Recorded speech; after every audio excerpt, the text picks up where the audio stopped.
Pessoal, hoje Ayako, do Osamu Tezuka. Eles são da Veneta. Muito bonita, tá?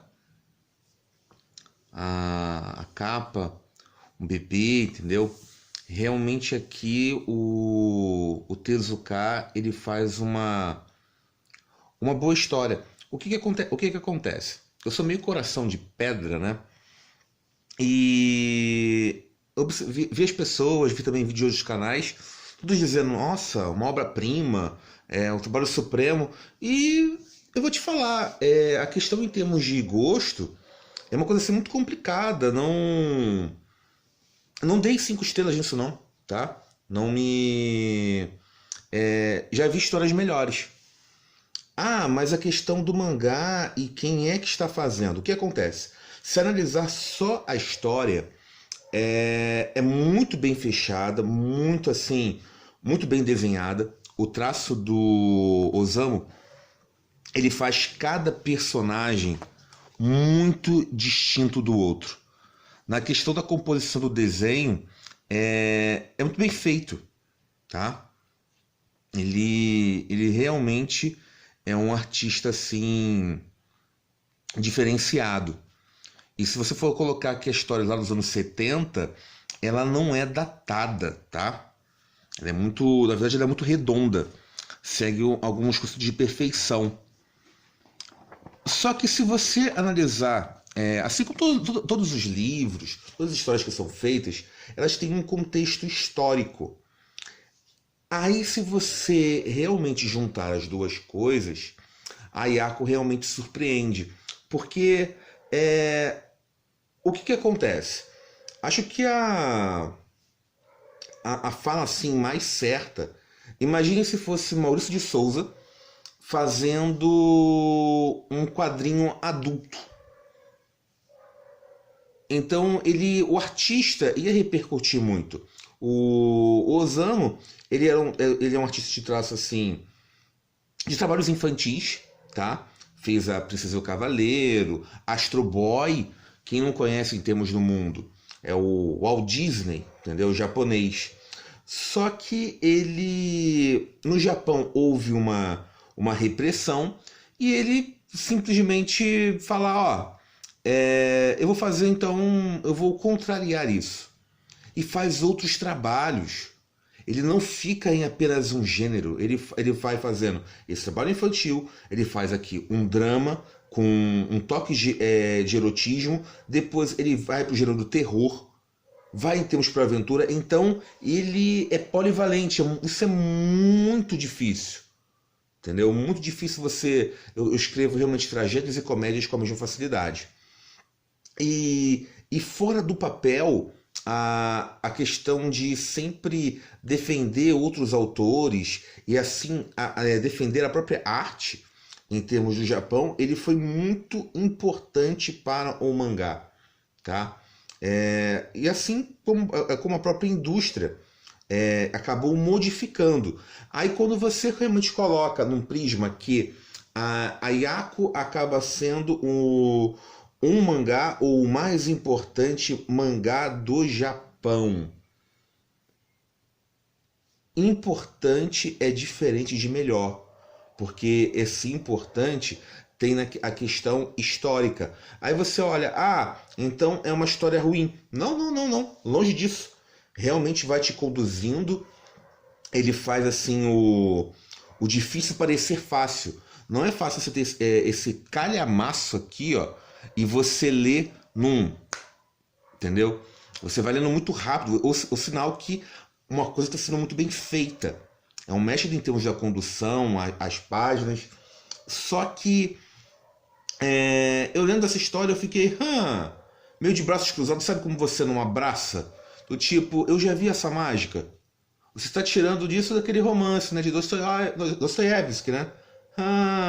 Sim, tem a inspiração. Mas quando você compara para o mangá é um trabalho muito bom, mas para o livro você já viu esse truque. tá? É bem conduzida a história, é muito bem fechadinho os personagens que se apresentam. Aqui tem uma conspiração, mas para mim o fora é que me chamou mais atenção, tá? Tem uns trechos que não são do mangá, que é da própria vida do autor, que eu fiquei, caramba, isso aqui que me interessou. A questão do Japão pós-guerra, porque os norte-americanos, isso já se sabe, são uns tremendos filhas da puta, né? Então, mas em termos de defensores, enfim, acaba os seres humanos sendo assim, né? Mas houve, a Alemanha sofreu, a Itália também e o Japão. Sabemos que os Estados Unidos acabou revitalizando o Japão, mas não foi algo assim de porque nós adoramos vocês e tacamos bombas atômicas, dizimamos milhares e milhares e agora nós estamos arrependidos. Não, não foi assim. Aqui até mesmo mostra nos bastidores, isso é muito interessante, porque os Estados Unidos acabou utilizando o Japão como se fosse um posto avançado, uma cabeça de ponte na questão assim, no Oriente. Existia uma ameaça comunista, né? E ele colocou 100 bases, não permitiu que o Japão fizesse um exército, até porque acabou de sair da Segunda Guerra. A mesma coisa fez com a Alemanha. Na verdade, todos os países tacaram taxas tão altas da Alemanha que a Alemanha não conseguiu se levantar. O que percebeu-se após a Segunda Guerra? Se você colocasse essas taxas na Alemanha, a Europa caía. Posso estar cometendo assim um crime grave falar isso, mas o que segura a Europa numa ponta a Alemanha, na outra a Inglaterra, tá? Existem outros países que são importantes? Claro que tem, mas esses dois que se destacam. Se você não tiver isso, eles não conseguem se levantar.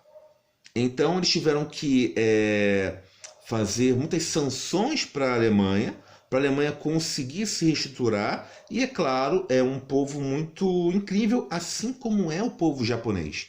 Porque eu sempre falo isso, que são as pessoas que fazem o seu próprio país. E, olha, sinceramente, se o Brasil tomasse a porrada que a Alemanha tomou, tanto da primeira quanto da Segunda Guerra, nós ainda estaríamos caídos. A mesma coisa do Japão, eles têm tem que se admitir, né? É uma coisa bastante assim, a organização, a cultura, a vontade, realmente faz sendo dois povos diferenciados. E eu vou ler um trecho aqui que é o que está fora, que realmente me impressionou, e mostrar a história, como é que são os pontos positivos, o que eu achei fechado e o que eu achei realmente assim clichê. Eu sei que outros vão dizer, nossa, como é que pode você não gostar disso? É um gênio, realmente, em termos pelos trabalhos. Mas esse é o melhor trabalho dele? Não. Eu gostei mais de Buda, tá? Realmente assim, falei, nossa, me surpreendeu mais na questão em termos de condução, mas a média dele, de forma alguma, isso foi abandonado, tá? Oferece um bom trabalho com respeito ao leitor. Aqui, ó.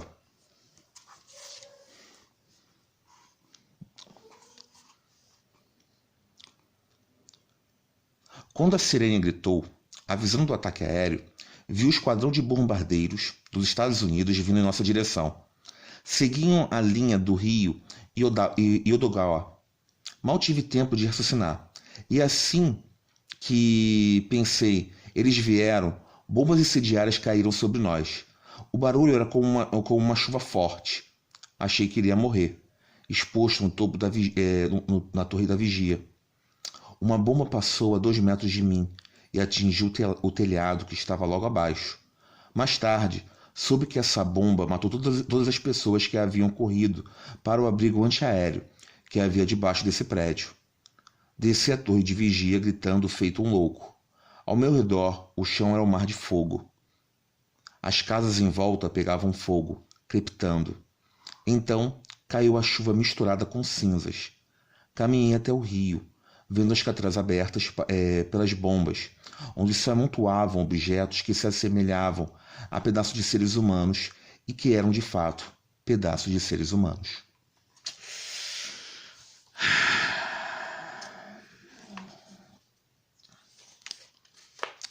Gente, a guerra é uma coisa assim ruim. Eu acho que apenas quem defende a guerra é quem nunca lutou ou que espera realmente lucrar. Porque quando você passa, você vê em termos das vítimas e até quem faz isso é totalmente contrário ao conceito de humanidade. É claro que a história é cíclica, tanto que fatalmente vai haver uma terceira guerra mundial, e são realmente assim histórias que se mantêm. Você não pode esquecer o passado, deve realmente aprender, e a todo custo deve-se evitar. Ah, mas a guerra acaba sendo o último bastião. Gente, temos guerras acontecendo todo momento. No Brasil, existe sim guerras contra o tráfico, os índices de mortes são altíssimos, tá? A América do Sul é muito violenta, tá? Então, mas a guerra está sendo evitada. Não é a mesma coisa que uma Segunda Guerra Mundial. Claro que não, tá? Mas mesmo assim acaba criando muitas vítimas.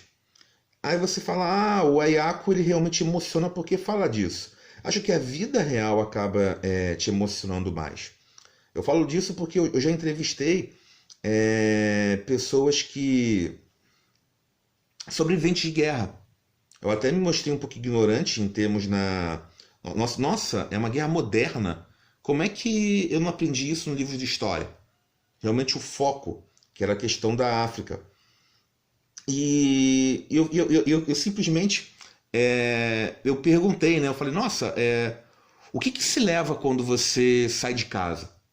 Porque eu pensei, olha como ignorante e como estamos protegidos do nosso próprio mundo, né? Eu falando, eu ia levar os quadrinhos.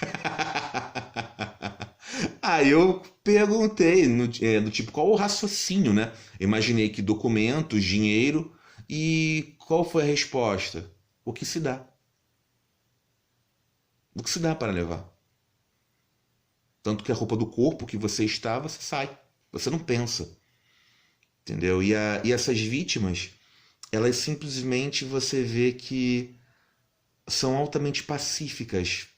Passaram por esse trauma e o ódio, a retribuição que você imagina que seja natural, não quero. Eu não quero mais essa violência, chega. Tal como são as pessoas até mesmo os próprios soldados, quando você passa por tudo aquilo, se é que você tem uma consciência humana, né? Você é obrigado a fazer coisas. Estamos falando de coisas sérias, gente, de vida e morte. E você pensa realmente do tipo, o que é que eu estou fazendo? E o que me admira do Osamu é que ele ele viu muita coisa. Ele viu os terrores de guerra. E ele conseguiu fazer uma coisa sem ódio, sem rebeldia. Ele fez esse drama da vida não atrasar. Ele fez uma contribuição para a humanidade. Eu sempre falo que o gênio, e tá isso no dicionário, gênio não é alguém super inteligente que faz realmente coisas milagrosas. Também é isso. Gênio é qualquer pessoa que faça algo em pró da humanidade, tá? Ah, mas vai desde Mozart, aquelas músicas que foram compostas realmente nos transformaram em alguma coisa assim, fizeram um benefício. Isso vai ficar. E o Osamu, ele acabou sendo um gênio. Ele consegue aqui, não só com os trabalhos anteriores, com a própria Ayako, sempre trazer uma mensagem, tá bom? Mostrar os trechos e falar um pouco da história, né? Eu realmente não, em termos, fui contar. O que aconteceu aqui? Nós temos uma família, Tenji, ou Teng, tá? Não sei como é que é a pronúncia correta, e um filho retorna da guerra. Qual é a primeira sacada? Isso que é interessante. Ele perdeu um olho, né? E o pai dele não recepciona muito bem, e até mesmo os outros, porque você vai pela cultura do Japão, um soldado que sobreviveu e que foi preso e se rendeu, não é um soldado honrado. E isso de honra com esse personagem, que é o Jingo, ele... Não, é o Jingo não, é o Jiro. Ele vai sendo assim muito repetido, porque aqui todos os personagens são cinza. Isto é muito bem feito. São personagens tridimensionais. Cada um dos irmãos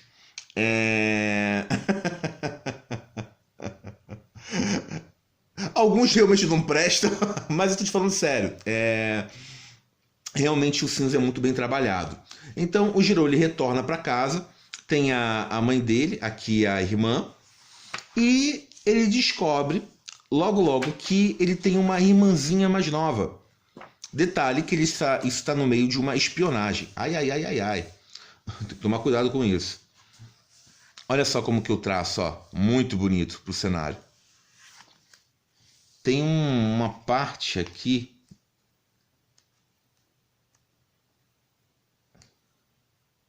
que se caracteriza... Não é essa aqui não, é muito mais à frente, que é a diferenciação dos personagens. E ele descobre que ele tem uma irmã. Essa irmã, por causa da pinta, ele fica suspeitando que é filha da mulher do irmão dele. E é dito que é filha do pai e da mãe.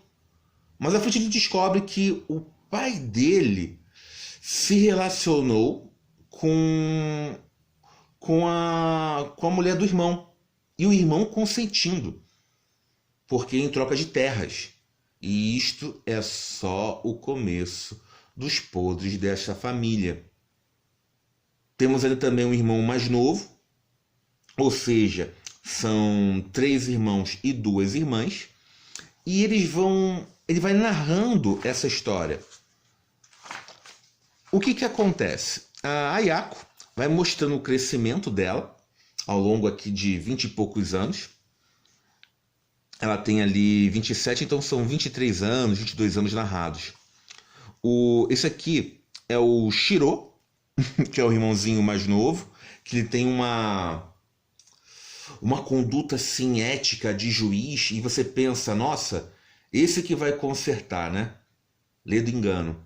Ele também tem um podre, inclusive uma das frases mais fortes na narrativa é que ele é a lixeira da família. E o que é lixeira? Todos os podres vão nele, toda a história vai nele, e ele vai acumulando isso. E cabe uma hora de ser limpo. Você realmente jogar fora esse acúmulo todo. Tanto que esses personagens, todos eles são assim muito bem fiéis na questão de conduta. Eles tomam escolhas que já foram feitas muito antes. Então o fio condutor é muito assim, a evolução deles é muito perfeita, o debate que você tem. A própria Ayako, ela tem algumas assim Não falo questão de escolhas, mas alguns atos que você fica realmente do tipo, ei, você é uma vítima, mas você realmente não é tão perfeita, né? Muitas pessoas morrem, tá? Aí vai em termos de spoiler, nós temos esta menina aqui que tem um problema mental, que mais tarde nós descobrimos que, ei, também é filha do pai. Porque o patriarca, ele é um devasso, tá? Ele vai liderar na família? Vai. Mas em compensação, e esses maltratos já uma denúncia do que acontecia antes. Ou seja, eu vou contar uma história aqui porque eu quero trazer uma mensagem dos abusos que haviam no Japão. Houve uma mudança social quando os Estados Unidos chegou, uma divisão de terras, tá? E realmente a plebe ficou altamente feliz. Você entra na fazenda, você divide para todos os fazendeiros e você reduz para o dono, mas em compensação, quem eram esses quase senhores feudais estão pobres, né? Ou estão em linguagem comum. E esse pedaço de terra deles, eles são altamente assim defendidos, foram delimitados. Com o filho retornando, ele começa a cavucar e investigar. E não se esqueça que ele também é um espião. Para ele ficar vivo, ele teve que se render literalmente aos americanos e vai fazendo alguns serviços sujos. Olha esta página aqui. Muito, muito bonita, né?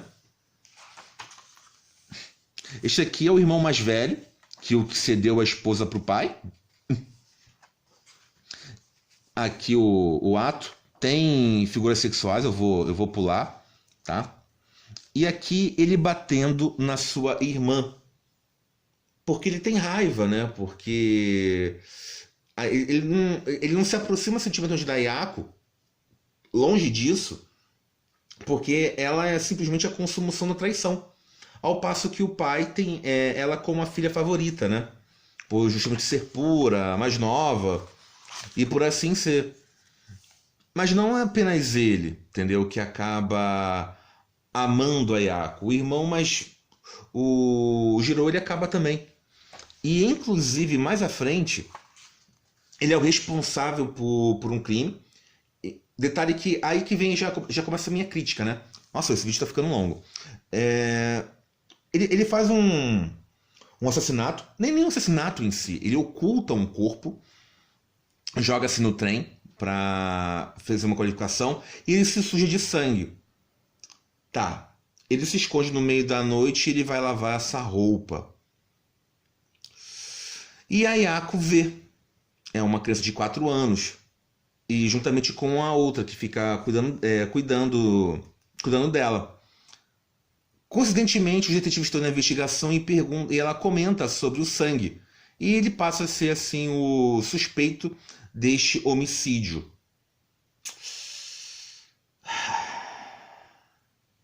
O que você faz se você é um soldado? Pega a porcaria da camisa, você não lava com sangue, você joga a camisa fora, tá? Se bobear, você queima, se livra disso. Mas, sabe que você vai se atrapalhar, não é? Em termos de ser uma coisa fácil. Você oculta. Ou rasguei a camisa, perdeu, é mais fácil. Ah, meu irmão perdeu a camisa. É muito mais fácil do que simplesmente desculpar. Ah, o meu irmão estava sujo de sangue. Outra coisa, o sangue, ele pode ser de qualquer lugar. Sangue é sangue. Então, já que você fez alguma coisa assim, carrega uma galinha, entendeu? Limpa, vai matando no meio da noite, dá um álibi. E foi muita coincidência. Eu não gostei disso, mas algumas vezes nas histórias tem-se isso. Tem uma forçação e às vezes uma inocência para um autor para fazer uma história a mais. Neste início eu não gostei. Em compensação, no final, a aglutinação dos personagens e o motivo para a situação, aí sim que é genial, tá? É o ponto alto da história. Nem devia usar a palavra genial, né? Que eu já expliquei antes. Muitas mortes, Aqui é a Sui tentando se matar, que é a mãe da Ayako.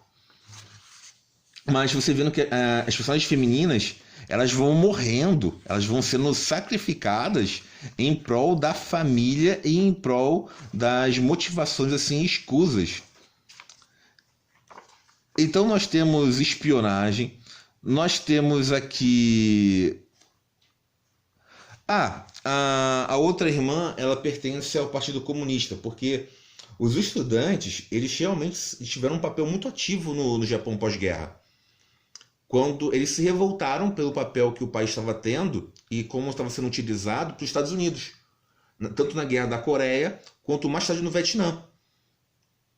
Então eles, literalmente, os movimentos estudantis acabaram lá influenciando um pouco o mundo. Tanto que tiveram origem em algumas coisas, como a questão, acho que dos black box, alguma coisa assim, acho que se originou lá, tá?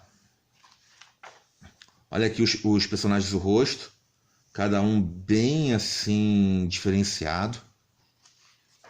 Ou seja, eu vou mostrar mais de 300 coadjuvantes e todos eles diferentes. Aqui nem tanto, tá? Mas você vai notando assim a característica do mangá. Esse aspecto tem que ser estudado, né?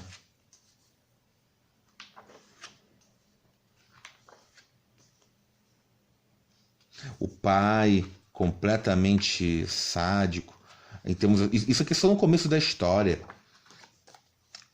Então a Ayako comenta aqui sobre a mancha de sangue, com aquela infelicidade. E o que ele faz para ocultar?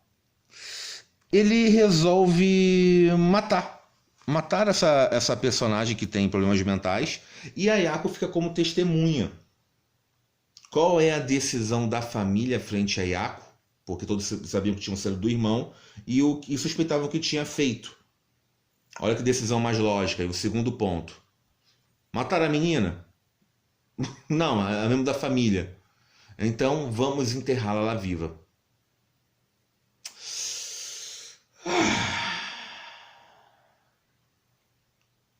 Qual tribunal vai realmente você usar uma criança de 4 anos? Tinha meios mais fáceis, né?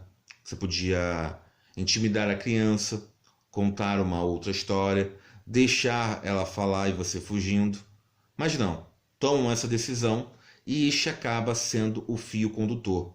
Colocam ela em uma casa subterrânea e vão passando a cuidar. Só que o pai, ele fala que isso é momentâneo, mas depois ele faz até mesmo uma mudança em termos da sua herança, né?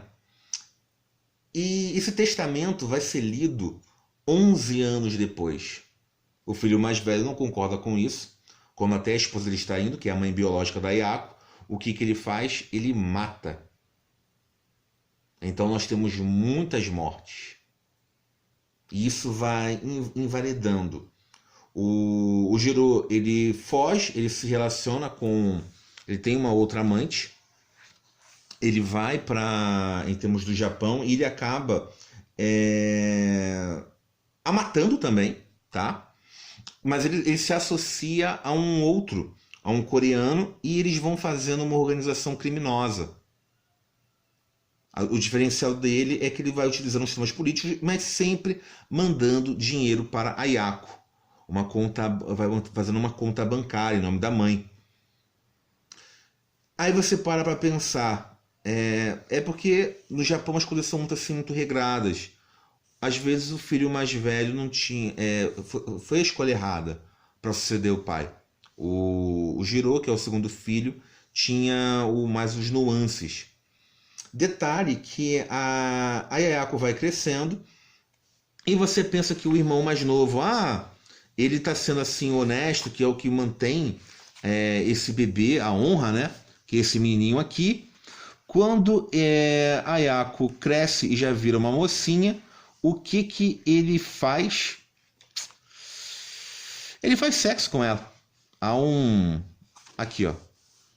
Há um incesto. E ele sabe que isso é errado. tá? A Yako, ela tem uma psique, não é, ela tem perturbação, tá? Porque isso foi afetado, o desenvolvimento dela. Você precisa de uma criança, ela precisa de outras, pessoas precisam de outras pessoas para serem pessoas. Oh! E o que que acontece? A psique dela foi adulterada, ela tem uma mente infantil e até mesmo ela sabe disso. Então nós temos todos esses irmãos envolvidos numa história realmente de um drama. E ele vai ficando como amante durante um bom tempo, até que o governo decide mudar um pouco. Se não fosse uma atuação governamental, a Yako ficaria ali o resto da vida até não poder ser cuidada mais. Vão passar uma estrada e na estrada vai passar no fosso. Ele se recusa porque o fosso tem um corpo ali da ex-esposa, que é o irmão mais velho que matou, e depois escolhe um outro caminho, né, alternativo de um casarão abandonado. E esse casarão é justamente onde a Yako está lá embaixo. Eles conseguem, antes, fazer uma proposta de venda e depois uma ordem de despejo. A ordem de despejo, a Yako é resgatada ali, só que ela vai morar em uma caixa. Detalhe que a forma da manifestação da Yako com os outros, principalmente nas figuras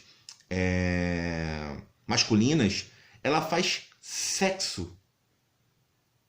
Se ela gosta. Ela faz sexo com o irmão, porque ela gosta. Então nós temos que ser bem libertino aqui. E aí que nós temos essa sexualidade aflorada, porque o Tezuka ele faz isso simplesmente porque não é porque a história é tão importante, mas ele faz isso para quebrar paradigmas. Eu quero fazer quadrinhos sujos, eu quero colocar um drama, eu quero colocar sexo. Então, de novo, Maurício de Souza, que desenha lá a Mônica lá para os seus 7 anos no Limoeiro, está colocando uma personagem nua com o próprio traço. Isso choca. Pode fazer isso? É claro que pode. Ainda mais bem feito como fez. Só que a história, ele se cansa, tá? Ficou tanto tempo, ele coloca um... Eu não gostei do final. Na verdade, os 2 finais alternativos. Eu achei que ele... não é que... Nós temos uma ópera, uma crescente. E que você vai sendo conduzido. Conduzido. E depois tu acaba. E você fala... não gostei, tá? Não, então, não foi só a questão disso, mas eu trabalharia de forma diferente. Mas voltando aqui eu quero chegar logo ao final, e é claro que vai ter spoilers, tá, gente? A Yako lá vai crescendo, tendo um amante, vira uma menina realmente linda. Olha só como o traço muda realmente do mangá. E esses personagens vão crescendo, a mãe compassiva, sendo assim infiel, e a conta bancária. O crescimento dos personagens, o cabelo, o envelhecimento é muito bem retratado. Quanto a isso, só elogios. E a Yako, ela vai para uma caixa e ela foge. Ela encontra ali, ela gosta do irmão, mesmo sem saber, porque ela não se lembra, ela é muito pequenininha. E ela vai tentar também fazer sexo com este irmão, com o Jiro. E ele não aceita. É um dos poucos personagens que não aceita. Muito legal isso. A questão do personagem ser cinza. Ele tem uma honra, ele tem uma dívida. Por mais que ele seja um soldado fora de guerra, irmã, ele não vai fazer incesto. E depois temos um outro personagem que é filho de detetive, que é meio que angelical, que você pensa que, nossa, esse vai ser a solução dos problemas, e acaba se dobrando para Yako. Ela também é quase estuprada, isso é impedido, tá? Daí da diferenciação, mas você vê que todos fariam isto, menos esse personagem. E olha que ele não está longe de ser uma flor que se cheire. Todos eles acabam sendo. Esses personagens, isso é bem amarrado aí, que vem um spoiler, tá, gente?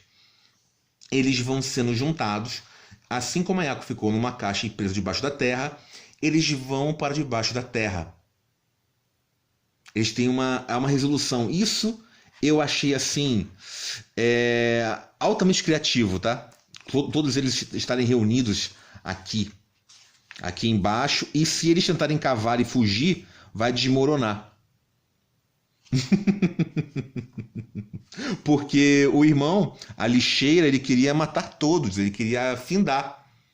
Por isso que ele trouxe uma granada. Falando em granada, o irmão, o Jiro, ele tem uma bomba no olho, e eu pensei que ia ser utilizado, mas isso foi até mesmo esquecido.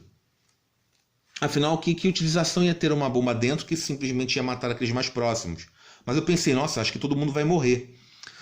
Com esses personagens dentro presos ao solo, o que eles fazem assim um comprometimento? Todos nós vamos morrer aqui e vamos manter a Yako mais tempo viva.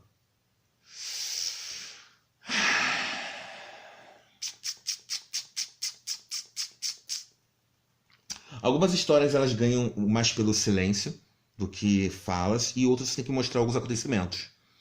Aqui, se fosse para matar todos os outros personagens, eu faria isso lentamente.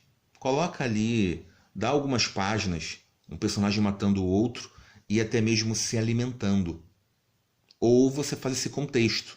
Porque quando eles são encontrados,